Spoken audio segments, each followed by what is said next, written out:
3 eleições no prazo de um ano? O Observador transforma-se no palco do cenário eleitoral.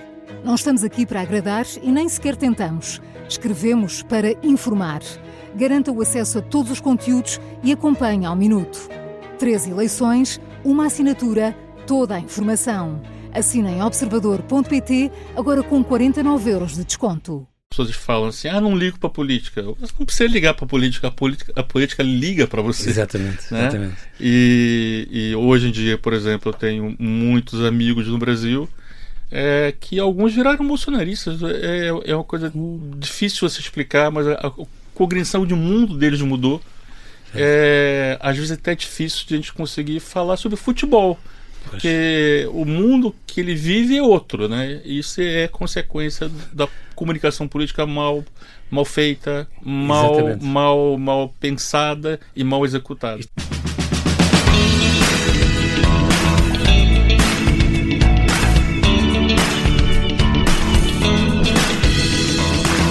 Hoje, aniversário da Revolução de Abril e Dia da Liberdade, estamos a pouco mais de uma semana do arranque oficial da campanha eleitoral, dia 4, que antecede as eleições a 18 de maio, daqui a 3 semanas.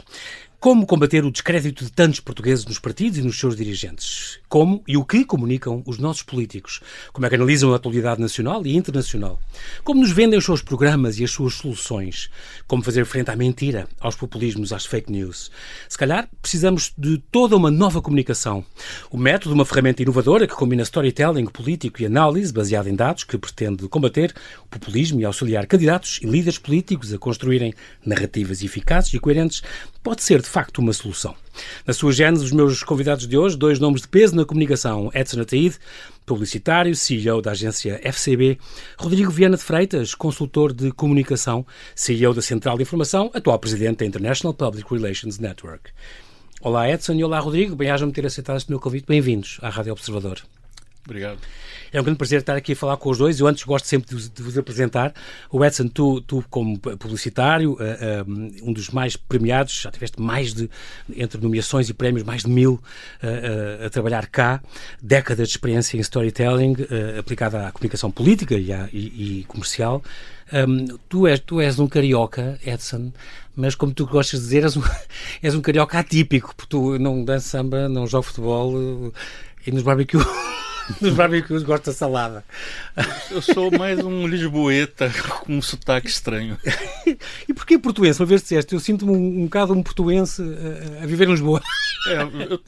Na verdade, eu tenho uma ligação até maior com o Porto. Eu adoraria que fosse o contrário. Nada contra Lisboa, mas no Porto eu me sinto mais em casa. Depois tu, além de gostar muito de cinema, tu adoras escrever sobre cinema, por exemplo, e como costumas dizer que aos 6 anos começaste a ir ao cinema sozinho e ainda hoje vais.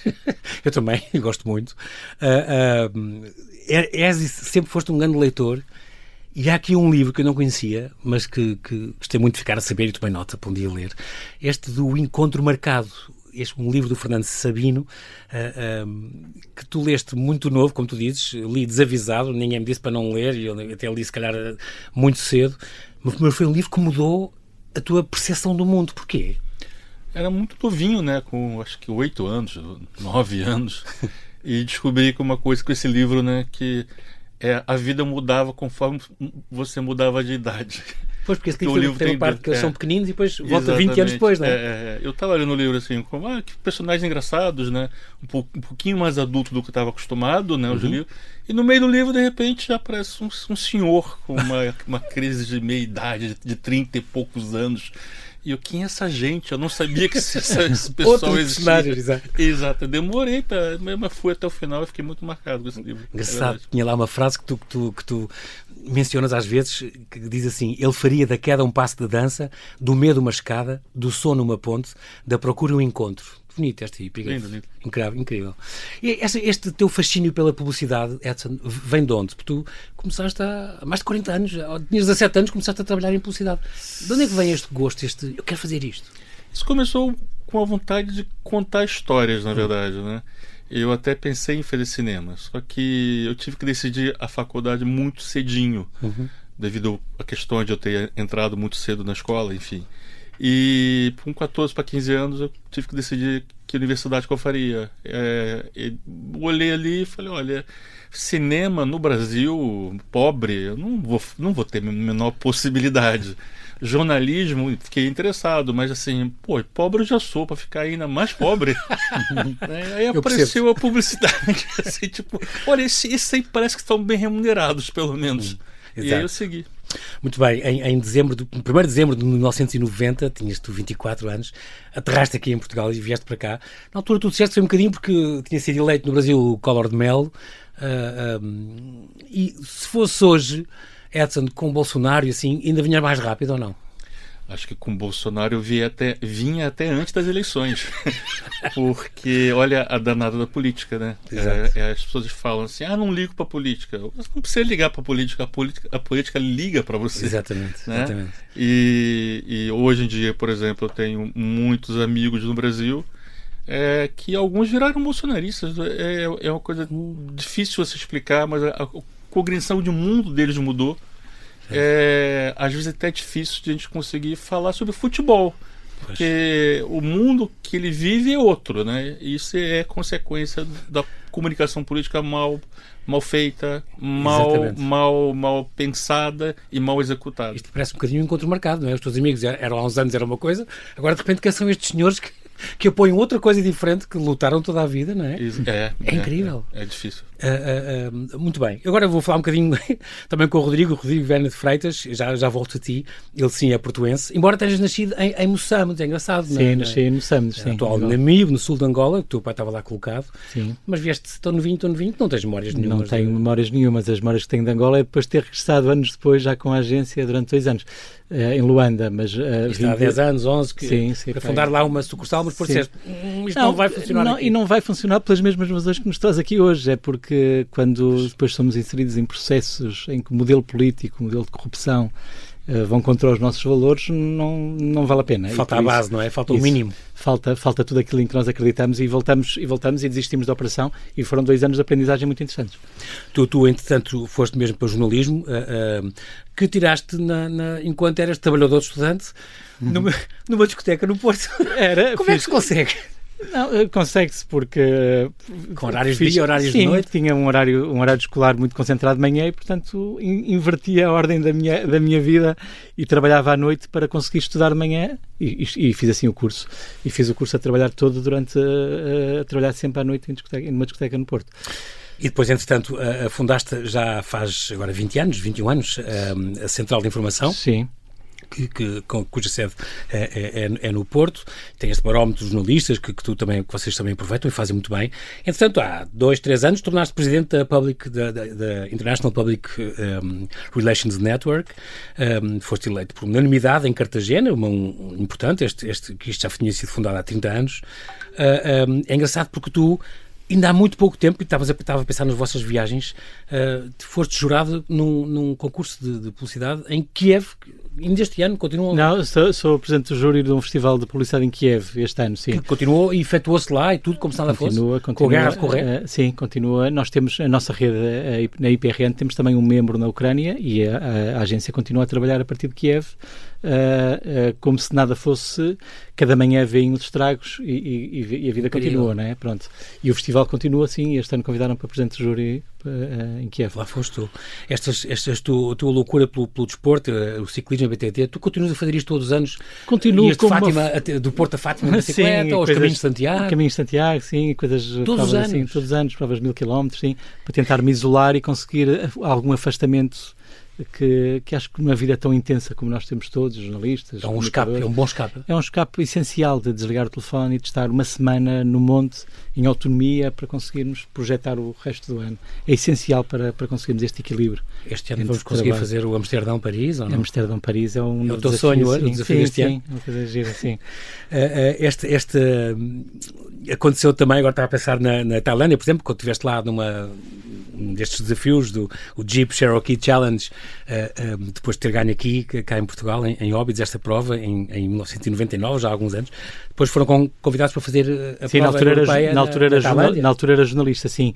E fomos competir à Tailândia, acabei por ter lá uma peripécia de um... Este foi o tuk-tuk que te raptou? Sim, foi em Bangkok, sim, muito, muito novinho ainda. E acabei por ficar... É engraçado ficar perdido num país muito distante, sem passaporte, sem telemóvel, que não existia na altura, ou com roaming. Porque te roubaram? Porque desapareceu? Não, porque não tinha telefone na altura com roaming. Ok. Não tinha passaporte porque saí com os jornalistas de Singapura e de repente fico completamente sozinho durante 4 horas em Bangkok, sem a morada do hotel sequer, porque tinha acabado de chegar e fui beber um copo. Então, é uma experiência muito interessante. Lembro perfeitamente da sensação de chegar a casa, chegar ao hotel onde nunca tinha dormido, mas quando vi o hotel às 4 da manhã, parecia que estava a chegar a casa, um sítio onde nunca tinha dormido, mas foi um alívio imenso. Exato. E isto foi, não tinhas sequer GPS, não tinha nada disso, não havia na altura, claro. Estou a falar no ano 2000. Sim. Muito bem. E depois, como tu dizes, gestão de crise, é o que a gente está a fazer agora também com os políticos. Para ti não é segredo, tens uma filha, uma adolescente de 15 anos. E, portanto... Essa é a verdadeira gestão de crise, e quem sabe gerir crises adolescentes sabe gerir crises de clientes, de multinacionais e até de políticos. É tudo uma questão de perspectiva.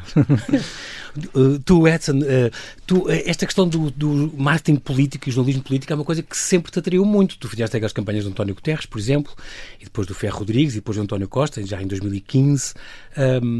Fundaste a tua Edson Comunicação, passaste por várias agências de publicidade, mas o marketing político atrai-te de maneira especial. Porquê? Porque mexe com as pessoas, mas também a publicidade normal mexe, não é? Eu costumo dizer que é uma atividade bissexta. É um acompanhamento sempre. Eu gosto muito de acompanhar, eu gosto muito de estudar, mas não gosto de exercer sempre, não. Então é natural grandes hiatos em que eu não toco, recuso inclusive convites para participar, de fazer, e pontualmente ao longo das décadas fui fazendo uma coisa ou outra. Acho que até esse objeto que a gente veio conversar hoje aqui, no fundo é a primeira vez que é uma coisa mais proativa do meu lado, tipo assim, não, vamos estruturar alguma coisa para ter algo de concreto para falar com os políticos, porque sempre foi muito por convite e poucos aceitos, e às vezes com 10 anos entre um e outro, e eu sempre jurando nunca mais voltar para isso, porque a comunicação política é muito interessante de fazer, é muito desgastante o processo de campanha. Não invejo quem faça. E não é à toa que no Brasil, por exemplo, são profissionais muito bem remunerados. Nos Estados Unidos também, Portugal não sei. Mas aqui esta questão do método tem um bocadinho a ver com o marketing político, no sentido de... Lembro-me logo dos debates do Kennedy contra o Nixon, e a questão de ele ter levado uma certa gravata e uma certa cor de fato, tudo isso influenciou e deu a volta às sondagens, e ele acabou por ganhar o Kennedy, quando as sondagens diziam que não, que ia ganhar o Nixon. E para mim isso é a imagem também, mas o que vocês propõem, o método, não tem muito a ver com a imagem, pois não? É uma coisa, digamos que a gravata... É complementar. Que a gravata no debate está montante e o nosso coisa está ajusante. Sim. O que é que ele vai comunicar? É a mensagem, sim, não é? Mas acaba por ter, porque obviamente se você estuda junto com o candidato qual é a narrativa e depois estrutura essa narrativa para ele poder se comunicar melhor com a sociedade, é natural que alguns aspectos físicos dele sejam levados em conta. É a forma e o conteúdo, não é? Sim. Mas não a mensagem que a pessoa tenha. Se vai toda mal apresentada e suada, e não é capaz de ser contraproducente. Já houve uma época que era o contrário, né? Que o marketing político era quase só isso, né? Tira óculos, põe gravata, tira a gravata. Não é isso, mas pode, obviamente, tocar nesse assunto. Muito bem. O método, então, foi lançado aqui em 27 de fevereiro, em 2 eventos que vocês organizaram, um no Porto e um em Lisboa. É, no fundo, uma ferramenta de comunicação política que acaba, portanto, de ser lançada. É muito importante, ajuda os candidatos a líderes a construírem narrativas eficazes e coerentes, sem recorrer, vocês fazem questão de dizer isto, eu gosto muito disso, sem recorrer a discursos populistas. Portanto, sem a mensagem fácil, que toda a gente vai atrás. Como é que, tenho que perguntar isto antes, como é que vocês se conheceram? Vocês já tinham colaborado os dois juntos? A gente se conhece há 20 anos? Sim, há mais de 20 anos conhecemos. Na altura eu estava na Ideias de Negócios como jornalista. O Edson fez a campanha de lançamento da Ideias de Negócios, o Despeça-se Já, aquele claim de 97, e assinava a última página da revista. Durante uns anos assinou a crónica da última página, e nós conhecemos no âmbito desse trabalho. Ele era meu editor, na verdade. Ele estava sempre a me chagar o juízo para entregar o texto. Era o último artigo que chegava sempre porque lhe faltava método, claramente. Eu tinha excesso de trabalho. E por cima ele que é a pontualidade em pessoa. O Edson diz, eu sou a pessoa que chega à casa dos meus amigos para jantar e eles ainda estão no duche. E tivemos sempre uma relação profissional e acho que nos encontramos numa conferência na Madeira depois e tivemos um fim de semana juntos uns dias e a partir daí ficamos amigos e construímos uma relação. E como é que vocês se lembraram disto? Como é que vocês têm muitos anos de carreira e experiência acumulada, os dois, na comunicação e na publicidade, como é que vocês disseram, vamos trabalhar uma ferramenta de comunicação política moderna, com discursos bem elaborados, com autenticidade, com impacto? Como é que vocês disseram? É interessante porque o Edson tem muita experiência de comunicação política, começou em 90. Com Guterres, se não me engano, deve ter sido. Em Portugal, já tinha feito. E eu fiz também alguns trabalhos de comunicação em Portugal, com vários políticos, Narciso Miranda e outros projetos. Fizemos, mais recentemente, nas últimas legislativas, um projeto também pequenino e fomos, fruto desta experiência e daquilo que fomos tendo noção no terreno, o Edson desafiou-me a criar um projeto que, no fundo, respondesse àquilo que nós sentimos que faz falta quando se trabalha comunicação política. Planeamento, organização, rigor, tempo, cadência, pronto. Muito bem. Este objetivo é promover, o vosso objetivo é promover, no fundo, uma reflexão sobre a atualidade política em Portugal e sobre estas variáveis que contribuíram para a ascensão destes discursos, a normalização, digamos assim, a banalização destes discursos de ódio, de disseminação de fake news, este tipo de coisas. Esta ascensão dos populismos e das extremas-direitas na Europa e no mundo é algo que vos preocupa? Preocupa muito, antes de mais, como cidadão. Claro. E preocupa-me quando estamos do outro lado da cortina e do outro lado dos bastidores a ver como se constroem estas mensagens e o crescimento que está a ter em outros países. De antes era uma coisa que parecia ter pouco impacto e não se ia voltar a repetir. Quando vemos fenómenos do que aconteceu no Brasil, nos Estados Unidos, como está a acontecer na Europa, em Espanha, na Suíça, na Dinamarca e como está a crescer em Portugal também, percebemos que o fenómeno não deve-nos preocupar e é resultante de uma estratégia muitíssimo bem definida. Isto não é um acaso. Há estratégias de comunicação da extrema-direita muito bem montadas e, em alternativa, em oposição, vê-se os partidos moderados a perderem terreno, nomeadamente nas plataformas digitais, que é uma bomba relógio que temos em mãos. E, portanto, ou conseguimos estruturar a comunicação, organizar-nos e passarmos a comunicar de forma mais eficaz com os cidadãos, ou estes movimentos vão ganhar ainda mais preponderância. É engraçado porque agora esta frase, por exemplo, vou dizer umas frases do Donald Trump, que já tem 7 anos, e que diz: o que estão a ver e o que estão a ler não é o que está a acontecer. Outra do Adolf Hitler, que dizia: uma luta entre a verdade e a mentira tem sido travada. Como sempre, dessa luta, a verdade sairá vitoriosa. Outra do Mussolini, que dizia: acredita em mim porque estou acostumado, e este é o sistema da minha vida, a dizer sempre em todo o lado a verdade. Portanto, no fundo, estes líderes assumem a verdade como deles, as verdades são encarnadas por eles, e no fascismo, por exemplo, a verdade mítica substitui a verdade factual. Portanto, esta gente, quando há guerras, a verdade é sempre a primeira vítima. Vivemos nesta economia da atenção, não é? Mas isto prende as pessoas. Usou uma palavra perfeita agora, uma expressão perfeita, que é uma verdade mítica, né? Sim. E olha como, no caso da extrema-direita, ela vai, na narrativa, buscar sentimentos muito fortes, como o ódio, o ressentimento, vai usar linguagens muito fortes, como a infâmia, o deboche, a mentira. Exatamente. Ou seja, para ser muito eficaz. Quase como é poeira para os olhos, né? É como se só isso fosse eficaz nos dias de hoje. E os outros que não querem entrar para essa disputa e não deve entrar para essa disputa, é a minha opinião enquanto cidadão, é a nossa opinião enquanto cidadãos, que esse mercado não precisa ser disputado por nós da outra parte da sociedade, e os partidos políticos que quiserem acompanhar isso, mas também não é usando as físicas que se usou no passado, as pedrinhas que se usou no passado, é que se vai abater esse gigante. Esse Golias. Ou achando que controlando os mídias tradicionais se resolve o problema, isto é, ocupando o espaço das televisões, por exemplo, se resolve o problema. Não. E hoje esta comunicação da extrema-direita é muito mais do que as televisões. Hoje as redes sociais é uma ferramenta completamente na mão deles. Eu lembro sempre desta frase que é: o populismo é o fascismo adaptado à democracia. Isto é uma coisa incrível porque é uma interpretação autoritária, no fundo, da verdade. Os populismos e os extremismos, de facto, não é só os populismos e os extremismos, como é uma das formas também, estão a subir em todo o mundo.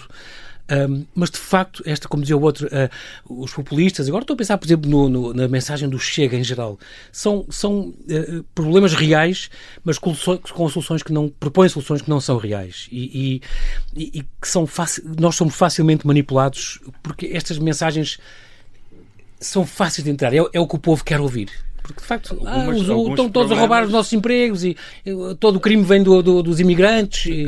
Alguns problemas, não é que eles sejam reais ou irreais, podem não ter as dimensões que são colocadas, né?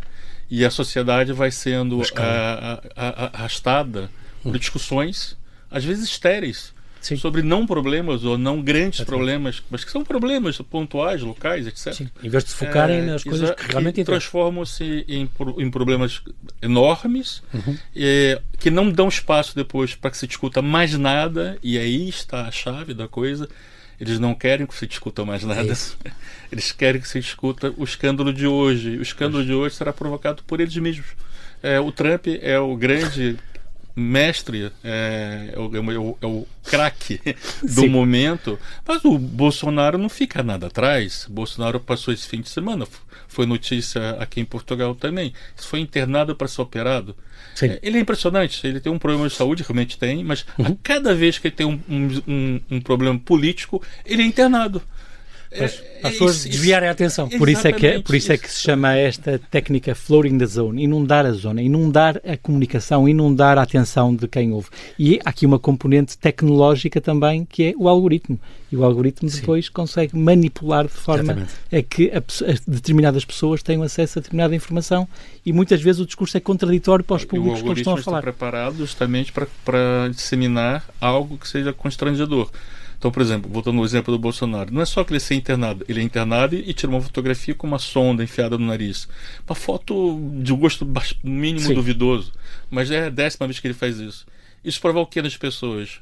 Inclusive os que não gostam dele. Pena. Não. Pena por um lado e mais ódio pelo outro, porque se você não gosta dele, você fica até filtrando. Estou aqui, no meu timeline aparece esse senhor utilizando-se da sua doença mais uma vez para enganar as pessoas. Só que o algoritmo, ele, ótimo, dá-me mais.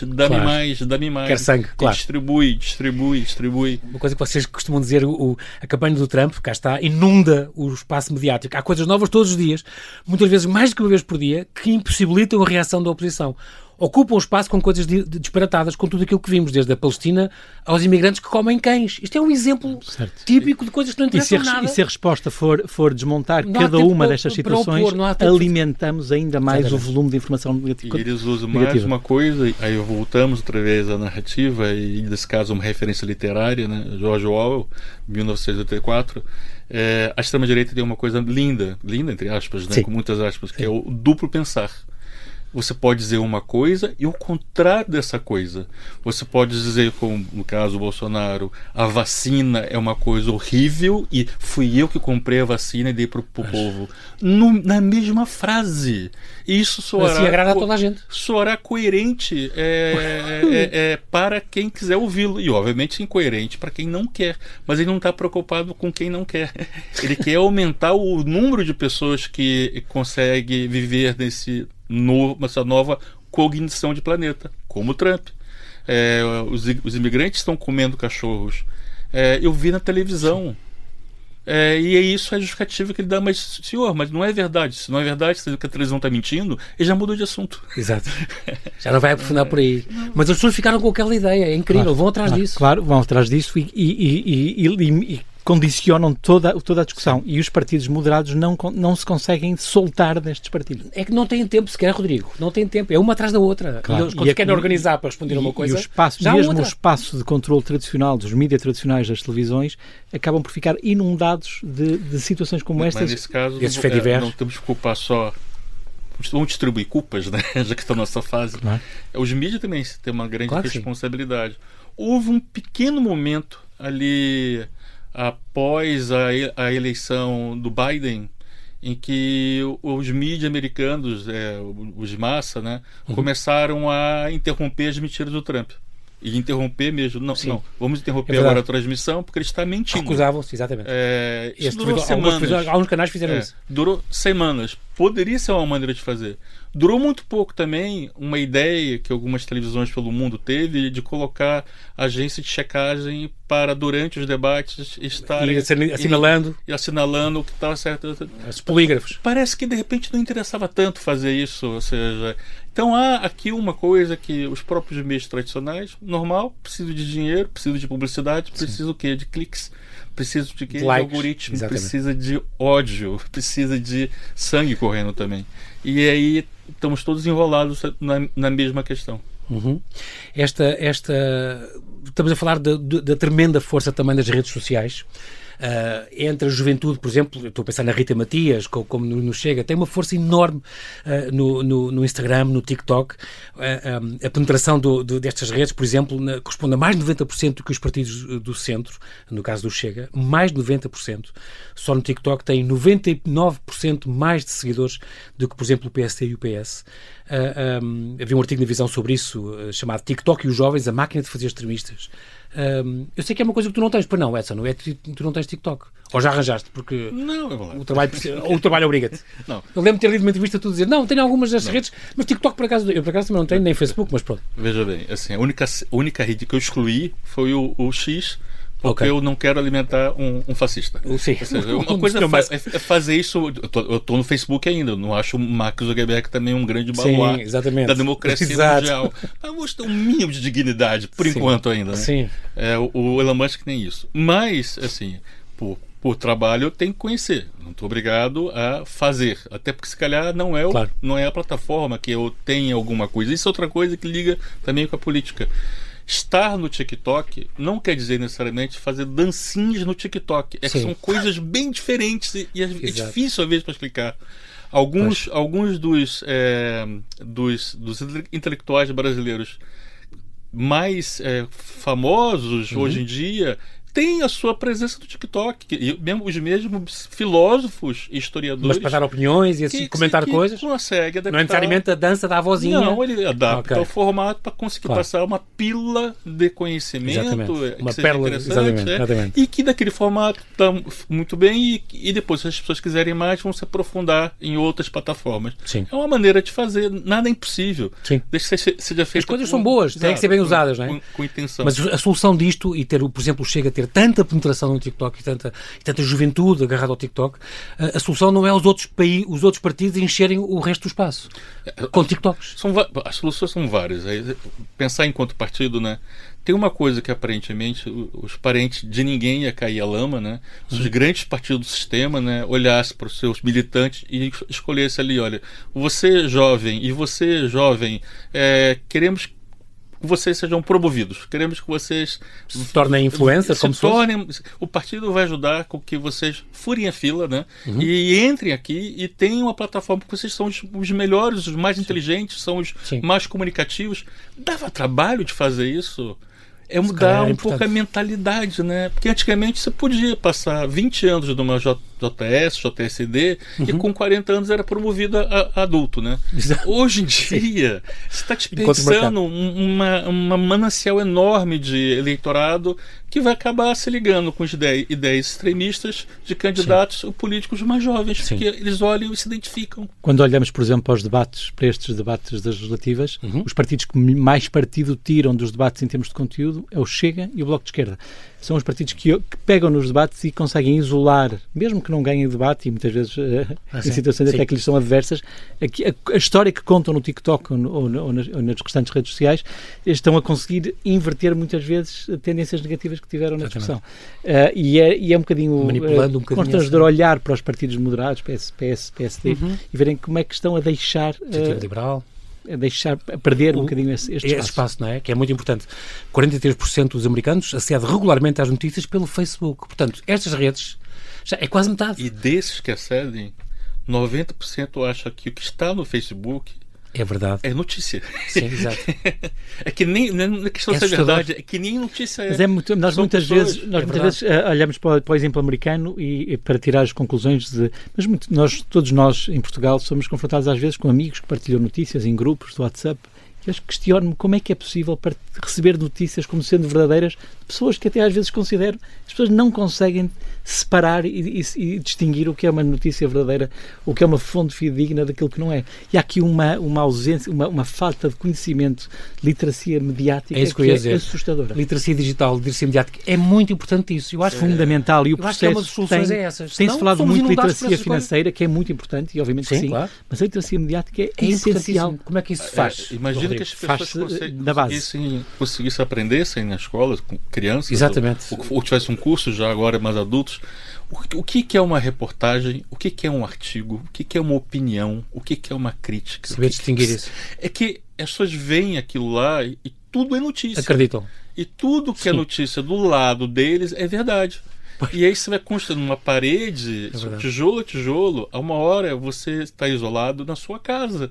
Sim. Você já não tem, e é normal, que nos Estados Unidos é um fenômeno que já existe, no Brasil é um fenômeno que já existe, famílias partidas ao meio, onde não há mais conversa possível. Essa bipolarização. Vem dois mundos, não conseguem mais conversar. Mas aqui temos que ter também consciência que há um risco que estamos a criar, por exemplo, com o crescimento acentuado do branded content, por exemplo, de conteúdos pagos, muitas vezes mal assinalados nos mídias, que confundem o leitor e que aumentam esta dificuldade de identificar aquilo que é editorial daquilo que é comercial. E, portanto, os conteúdos começam a ficar um bocadinho baralhados. E se já era difícil distinguir, hoje é ainda muito mais difícil distinguir. Portanto, esta aposta na literacia mediática e digital é essencial e urgente.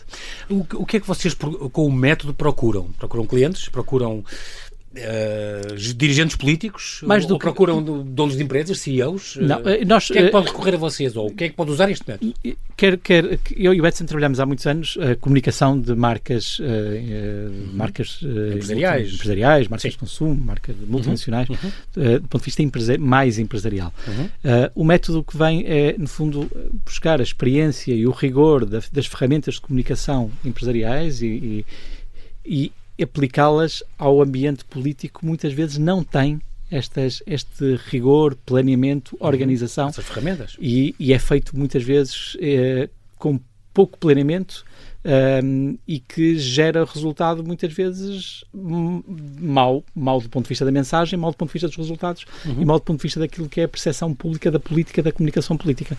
No fundo é olhar para os dados e dar 2 passos atrás numa campanha. É muito mais do que a execução da campanha, é o seu próprio, é mais o planeamento da campanha, o briefing da campanha. Okay. Olhar para dados, construir a narrativa do candidato, partir de entrevistas pessoais, olhar para os stakeholders, olhar para que fato político deve cada candidato vestir e olhar para a sua essência para que a mensagem seja ligada àquilo que são os seus valores. E não construir uma coisa que tem que ser vermelho porque vermelho vende mais, não é? Sim. Aquilo que falámos da gravata. E o mais importante, que ele se conheça. É um olhar, inclusive ele enquanto candidato, é um olhar para dentro, com certeza, mas também para fora. É muito curioso quando você faz um tipo de pesquisa, né? E você vai falar com os rivais, com os familiares, com os outros agentes partidários, a ideia e o conhecimento que as pessoas têm desse candidato e o que ele pensa que as pessoas têm. E ele pode estar completamente equivocado. Normalmente haverá sempre uma pequena refração, no mínimo, né? Isso é normal do ser humano, mas há casos em que isso é muito gravoso. E mais, se você tem uma narrativa bem construída, com base na realidade e com base naquilo que você acredita, você consegue imaginar sua carreira política a longo prazo. Você não está ali refém de uma eleição. Sim, a prazo curto. Exato. Há uma outra coisa, um outro fenômeno que de maneira lateral você acabou de citar, é que a política também está mudando no mundo. Está entrando para o jogo político pessoas que não tiveram a formação partidária. Os partidos, no mundo inteiro, já não são mais donos dos candidatos. Isso significa que cada vez mais aparecem empresários que de repente decidem ser políticos, concorrer a um cargo eletivo independente, gurus, coaches, apresentadores de televisão, pastores, padres, militares. Estás a viver isso? Estamos muito, e é engraçado no sentido irônico da coisa, que a classe política em geral não presta atenção. Acha, não, é um epifenômeno, não, é uma exceção. É um epifenômeno até ao dia? Aí um belo dia chega um apresentador de um reality show, ele é presidente da República dos Estados Unidos 2 vezes. Exatamente. Ou na Ucrânia, um comediante e realizador, guionista. E até em Portugal temos essa possibilidade. Não, o Reagan também era ator. No caso do Brasil, o alívio cômico de um programa de televisão da noite. O Bolsonaro se tornou popular não enquanto político, com o Milley. O Milley também era uma espécie de alívio cômico no programa da manhã. No caso do André Ventura, tornou-se conhecido comentador desportivo Exatamente. Ou seja, não é do lugar óbvio que vem muitas vezes. O meteoro, ele parece estrela cadente até chegar pertinho dele, sabe? E depois não esgotar o trabalho deste posicionamento na eleição, porque é isso que diferencia as marcas dos políticos muitas vezes. Uma marca sabe que tem que continuar para além de cada ciclo comercial e, portanto, as marcas perduram no tempo. E os políticos também têm que perdurar no tempo a sua marca política. Portanto, tem que se trabalhar um político independentemente da urgência da vitória. E por isso não para aquele curto prazo. Também para aquele curto prazo, mas muito para além daquele curto prazo. Este storytelling é muito, muito importante. É uma coisa que eu sei que tu dizes sempre, Edson. Storytelling não é só contar histórias, mas é contar histórias que as pessoas queiram ouvir. É muito importante agarrar um político ou um projeto político a uma história destas. Nós todos precisamos de histórias. E mais que histórias, precisamos de causas. O querer ouvir é mais do eu tenho necessidade de ouvir do que eu tenho vontade de ouvir. Ou seja, a construção de uma história tem que ser de tal jeito que eu fique ligado a ela. Mesmo que eu estivesse passando apenas por ali. Na publicidade, na comunicação comercial, é a nossa vida. Nos meios de comunicação também, nos jornais, nas revistas, nas rádios, também é verdade. Os formatos, a maneira como os comunicadores colocam as coisas, é super relevante. Algumas coisas têm audiência, outras coisas não têm audiência. Também demanda muito da qualificação e do carisma de quem está a contar aquelas histórias. Então, sim, saber estruturar bem as histórias é super relevante, até para você realmente contar com a atenção da pessoa e mais, a memorização das pessoas. Porque se elas guardarem um pedacinho da sua história hoje, mais um pedacinho amanhã, se você pensar a longo prazo, as pessoas terão uma opinião formada sobre você. E está provado que antes de você ser candidato a alguma coisa, você tem que ser notório de algum jeito. Eu espero que seja pelo bom jeito. Boa razão. E foi isso que terá falhado, por exemplo, na eleição dos Estados Unidos. 5 anos para fazer uma transição para a Kamala que não foi feita e que depois à pressa se cria uma candidata. Não faz sentido. E quando olhamos para uma... Sem esse tempo necessário para criar uma eleição nos Estados Unidos, com os recursos que têm, com o planeamento que têm, com as equipas que têm, e isto falhou. E ao falhar isto, o resultado está visto. Agora vêm as eleições, faltam 3 semanas e 2 dias. Gostava que fizessem com certeza que já estudaram profundamente estes candidatos. Eu tinha estes 3, o Montenegro, o Pedro Nuno Santos e o André Ventura. O que é que vocês diriam que, por exemplo, sobre cada um destes 3, o que é que deveriam mudar a estratégia, ou deviam estar mais informados, ou escolher melhor os timings, os debates, focarem em algum aspecto por exemplo, do Montenegro? O que é que vocês acham que era uma coisa importante para ele? O que é que vocês poderiam dizer isso, assim, mesmo por alto? Por exemplo, resolver uma coisa que já ouvi o Edson também dizer, ele devia esclarecer rapidamente esta coisa dele, que a dúvida ainda existe sobre as contas e as obras, e isto ficar esclarecido e não ser assunto, porque já sabemos que na campanha está a ser assunto, mas pronto. O Montenegro, que conselho dariam vocês sim, a cada um o que está a fazer destes? é atrasar a campanha para que o processo seja muito mais governo e muito menos partido nesta fase. E obviamente que há aqui um erro de análise inicial na forma como não esclareceu de forma cabal aquilo que está à vista de todos. Agora, a vitimização de que foi alvo, o processo de que foi alvo acaba por estar a beneficiá-lo. E neste momento a estratégia é fazer o mínimo política possível, ser muito mais governante e muito menos candidato, e enquanto ele se conseguir manter neste registro, acho que vai capitalizar. Quando começar a fazer campanha vai voltar a cair. E portanto, para mim o conselho era atrasar o mais possível a campanha. Tu, Pedro Nuno Santos, o que é que diriam assim numa pernada? É quase que a estratégia contrária, né? É ir a jogo muito mais cedo, né? É preciso, é obrigado a ir a jogo muito mais cedo. E talvez, mas você não pode mais mudar o passado, é ter se dado a conhecer há mais tempo. Não é que ele não seja notório mas qual é a história realmente que ele tem para contar? Essa é a minha pergunta. O que faz ele tão diferente de outros, né? Que mereça apostar e mereça interessar-se por ele. Eu consigo entender que ele traz alguns elementos próprios, ou seja, ele é mais jovem, né? Então ele emite dinamismo, mas o candidato, o oponente dele também não é um idoso, né? Então, digamos que você não está num bom jogo eleitoral quando está tudo no 0-0. Você precisa desempatar, né? Que na dúvida, no empate, ganha a casa. Essa regra vale, sabe? Agora, em 20 segundos, André Ventura, o que é que vocês diriam? E agora? Eu acho que o André Ventura... Volta para o futebol, se faz favor. Isto seria só comentar de futebol. Seria muito bom. Seria muito bom para todos. Acho que o André Ventura esvaziou a gestão que fez na queda do governo, acabou por esvaziar o peso que tinha do ponto de vista eleitoral. Acho que é mais ou menos notório que vai cair nas eleições. Agora está a tentar que caia o menos possível.